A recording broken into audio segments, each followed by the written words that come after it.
मनुष्य में पॉजिटिव और नेगेटिव दोनों भावनाओं का अनुभव करने की क्षमता होती है। दुख, क्रोध, खुशी, सहानुभूति और सूची अंतहीन है।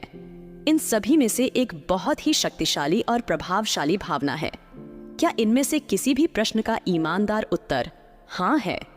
क्या आप अक्सर अपनी तुलना दूसरों से करते हैं और तुलना के बाद अच्छा या बुरा महसूस करते हैं? क्या आप अक्सर स्वयं को यह महसूस करते हुए पाते हैं कि आपके पास कम है और दूसरों के पास अधिक है?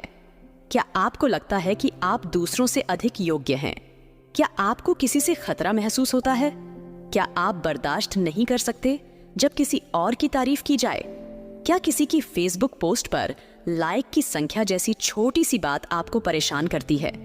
क्या आप अहंकार और आत्मदया की भावनाओं के बीच झूलते रहते हैं? आप अपना भविष्य कैसे देखते हैं? क्या आप हमेशा अनिश्चितता की भावना से ग्रस्त रहते हैं? अगर इनमें से किसी भी सवाल का जवाब हाँ है, तो आप ईर्ष्या की भावना से ग्रस्त हैं। ईर्ष्या एक ऐसी भावना है जो किसी ऐसी चीज के लिए खतरा उत्पन्न करती प्रतीत होती है जिसे आप महत्व देते हैं। इससे दूसरों के साथ दुर्व्यवहार करने या उन्हें नुकसान पहुंचाने या उनके लिए बुरा चाहने की भावना पैदा होती है। उदाहरण के लिए, आपके पास स्वयं एक शानदार कार है, लेकिन आप चाहते हैं कि आपके पड़ोसी के पास कार न हो। ईर्ष्या असुरक्षा और नियंत्रण खोने का डर पैदा करती है। आप कंफर्ट जोन में वापस जाने के लिए उत्सुक हैं, जहां आप सुरक्षित और नियंत्रण में महसूस करते हैं। इससे रिश्ते स्वस्थ नहीं रह पाते। आपकी सीखने की प्रक्रिया धीमी हो जाती है क्योंकि आप दूसरों के साथ सहज नहीं होते हैं। इससे आपका स्वाभिमान कम हो जाता है। ईर्ष्यालु व्यक्ति स्वाभिमान की कुर्सी पर नहीं बैठ सकता। आप गतिशील अर्थात उतार चढ़ाव वाले रहते हैं। आज आपकी मुलाकात अपने से कम विशेषताओं या उपलब्धियों वाले किसी व्यक्ति से होती है और आप दुनिया के शीर्ष पर हैं। आप आत्मसम्मान की सीट से ऊपर उठते हैं और अहंकार के आयाम में प्रवेश करते हैं। कल आप अधिक विशिष्टताओं या उपलब्धियों वाले किसी व्यक्ति से मिलेंगे और आपका मूड बदल जाएगा। आप आत्मसम्मान की सीट से नीचे चले जाते हैं और कम आत्मसम्मान के आयाम में प्रवेश करते हैं। ईर्ष्या पर काबू कैसे पाएं? ईर्ष्यालु भावनाओं से अवगत होना उन्हें नियंत्रण में रखने की दिशा में पहला कदम है।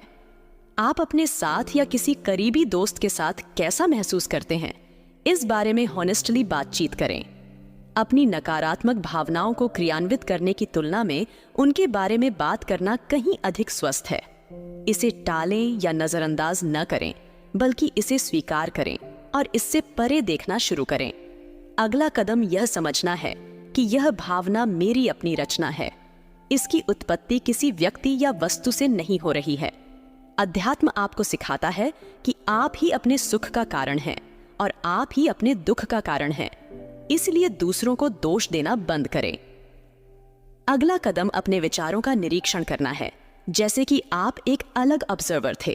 जैसे ही आप अपने विचारों का ऑब्जर्वेशन करना शुरू करते हैं, अपने आप से पूछें कि क्या आप इन विचारों को बनाए रखना चाहते हैं। फिर अपने विचारों की दिशा को व्यक्तिगत पुष्टि की ओर बदलें। वे हो सकते हैं, मैं अपने आप को अपनी विशिष्ट विशेषताओं वाले एक विशेष व्यक्ति के रूप में जानता हूँ। मैं अपने बारे में जानता हूँ कि मैं अमीर हूँ और कई अदृश्य खजानों से भरा हुआ हूँ। मैं अपने बारे में जानता हूँ कि मैं संतुष्ट हूँ और खुशियों से भरपूर हूँ। यह तकनीक आपके दृष्टिकोण और भावनाओं को बदल देती है और आपको सकारात्मक रूप से प्रभावित करती है। दूसरों की सराहना करें। जब कोई सफल होता है तो उसकी सराहना करें। ऐसा करने से आप एक पॉजिटिव वाइब्रेशन पैदा करते हैं और सफलता आपके पास आने की संभावना अधिक होती है। यदि आप दूसरों को सफल होने में मदद करने का प्रयास करते हैं तो आपको उनकी शुभकामनाएं भी मिलती हैं, जो आपको अपने लक्ष्य में सफल होने में भी मदद करती हैं। आत्मसम्मान का विकास करना। यदि ऐसे व्यक्ति जो आपसे बेहतर हैं, उन्हें अधिक सम्मान और ध्यान मिल रहा है, तो या तो आप में उनके प्रति ईर्ष्या या कम आत्मसम्मान की भावना विकसित हो जाती है। ईर्ष्या आपकी मौजूदा विशेषताओं को खोने का कारण भी बनती है, क्योंकि आप उन्हें जितनी बार संभव हो उपयोग में नहीं लाते हैं। उदाहरण के लिए, आप एक बहुत अच्छे कलाकार हैं, लेकिन आप किसी ऐसे व्यक्ति से ईर्ष्या करते हैं जो एक अच्छा गायक है। आप गायन में प्रयास करते रहेंगे, जिसमें हो सकता है कि आप अच्छे न हों। परिणाम स्वरूप आप अपनी मौजूदा विशिष्टताओं को दरकिनार कर देते हैं या खो देते हैं। इसके परिणाम स्वरूप आपका आत्मसम्मान और भी कम हो जाता है। एक महान कहावत है, यदि आप किसी मछली को उसकी पेड़ों पर चढ़ने की क्षमता से आंकेंगे तो वह यह सोचकर मर जाएगी कि वह किसी काम की नहीं है। प्रत्येक मनुष्य अद्वितीय विशेषताओं, गुणों और उपलब्धियों से संपन्न है। दूसरों की विशेषताओं पर ध्यान देने से ईर्ष्या उत्पन्न होती है। अपनी विशेषताओं पर ध्यान दें। स्वस्थ मानसिकता रखकर आप जितना अधिक अपनी विशेषताओं पर ध्यान देंगे, आपको उतनी ही अधिक पहचान मिलेगी। आपके अद्वितीय गुणों की यह समझ और स्वीकृति आपको स्थिर और संतुष्ट रखती है। ईर्ष्या और कम आत्मसम्मान आपके जीवन में केवल नकारात्मक योगदान देते हैं। इस प्रकार आप उन क्षेत्रों में भी उत्कृष्टता हासिल करने में असफल हो जाते हैं जहां आप सफल हो सकते हैं। उत्पादक मानसिकता और सीखने की प्रवृत्ति से आप उन क्षेत्रों में भी उत्कृष्टता प्राप्त कर सकते हैं जिनमें आप अच्छे नहीं थे। आप अक्सर अपने आसपास ऐसे लोगों को पाते हैं जो सफलता पाने के लिए गलत तरीकों का इस्तेमाल करते हैं।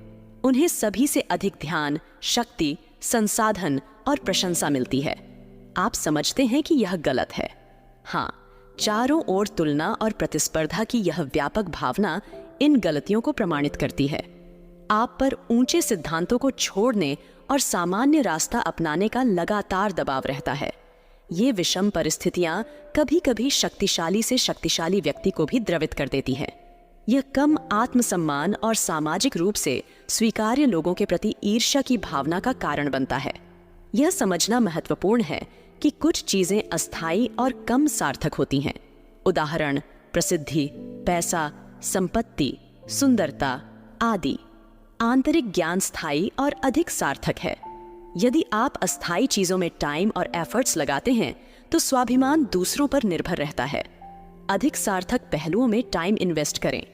इससे अस्थायी चीजें कम महत्वपूर्ण हो जाएंगी, लेकिन सार्थक हमेशा बने रहते हैं। आपकी सेल्फ रिस्पेक्ट अल्पकाल की प्राप्तियों पर निर्भर नहीं होगा।